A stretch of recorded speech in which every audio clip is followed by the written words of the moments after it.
In the course of 3 years, the United States suffered 2 of the largest intelligence failures in the country's history. September 11, 2001, in a daring surprise attack, 19 al-Qaeda terrorists penetrated the nation's security, hijacked 4 airplanes, and caused the deaths of nearly 3,000 Americans. Not long after the 9/11 attacks, another massive intelligence failure occurred. The assessment of weapons of mass destruction in Iraq was repudiated.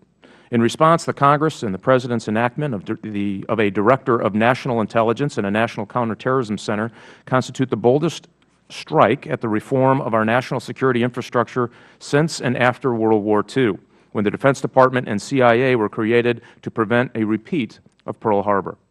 As a result of 9/11 in Iraq, we have learned valuable lessons about our intelligence system, including the importance of information sharing across intelligence agencies, the dangers of groupthink and an unwillingness to challenge conventional thinking, the critical need for aggressive human intelligence to steal secrets, and the dangers of underinvesting in our national security as we did in the decade prior to 9/11. But above all, we have learned in the new world we face, intelligence is more important than at any other time in our history. In the Cold War, in a sense, the job of intelligence was easier. We had a static enemy in the Soviet Union. We could train our satellites to stare at Soviet armaments to foretell of any trouble. Today, our national security threats are characterized by their diversity. Terrorist groups that operate in the shadows of society across the globe, networks that proliferate weapons of mass destruction technologies through webs of front companies, authoritarian nation-states practicing denial and deception that make their societies seemingly impenetrable, self-radicalizing so-called homegrown terrorists who act alone and may resort to violence without warning. This broad array of threats makes the missions of the DNI and the CIA more important than ever. And the relationship between the DNI and the Director of the CIA is most important in the United States intelligence community.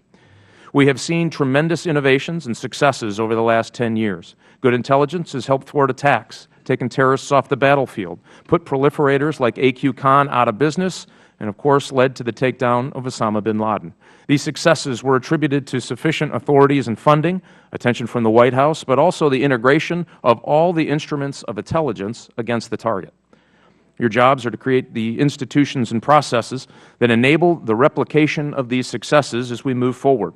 The DNI should institutionalize greater flexibility to allow the type of ingenuity we saw in the A.Q. Khan operation and the interagency collaboration we saw in the Osama bin Laden raid. Amidst debates about whether the DNI is a leader or a coordinator, I offer a new model. The DNI should be an enabler. This means marshaling our forces against new threats, challenging fundamental assumptions, and at times it could mean standing aside to allow the operators find, fix, and finish the target. This is critical as we reflect today the 10th anniversary of 9/11 on what we have learned about the enemy. The dominant characteristic is what they say are in state of constant evolution. We hear in the years after 9/11 that al-Qaeda was only interested in dramatic, large-scale mass casualty events like 9/11. Now we seem to be facing somewhat smaller-scale tactics like truck bombs and bombs on airplanes. We have heard that there was a debate within al-Qaeda on whether the focus on attacks against the U.S. or to hold territory. Elements of al-Qaeda now seem to be in control of parts of Yemen. There is debate about the leadership of al-Zawahiri. I noticed some comments that seem to suggest that he is a feckless leader. This is a great concern and may indicate some complacency that lies ahead.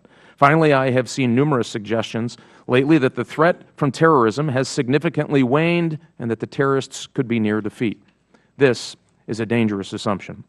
These changes in the tactics, goals, and leadership and strength of al-Qaeda remind us of the need to challenge fundamental assumptions and to be flexible and nimble as we move forward. We in Congress want to help you meet these threats to address these issues. In the first joint meeting of the House and Senate Intelligence Committees since our joint investigation into the 9/11 attacks in 2002, it is evident of a partnership between our communities and the vibrant oversight we intend to exercise over the intelligence community. Because we ask the intelligence community to do dangerous things in strict secrecy, the relationship between these committees and the IC is critically important. It is in that spirit of cooperation that I welcome the witnesses, 2 American patriots, and recognize my colleague, Senator Dianne Feinstein, Chairman of the Senate Intelligence Committee.